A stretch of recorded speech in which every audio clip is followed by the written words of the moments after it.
Dost imam so bile moje besede, ko sem se odločila, da grem na delavnico. Dost imam, da se prilagajam vsem ostalim in pozabim na sebe. To je bil eden od glavnih razlogov, oziroma da sem zbrala pogum, da sem se vpisala na delavnico. Mogoče se vam zdelo smešno.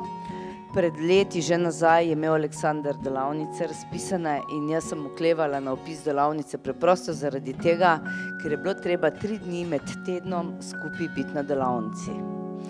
In tega, češ moja služba ne dopušča, da jaz ne morem biti odsotna.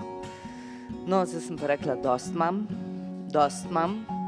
In za hipnozo sem že naredila prve dobre korake, vem pa, da bom tudi jaz z njo nehala kaditi.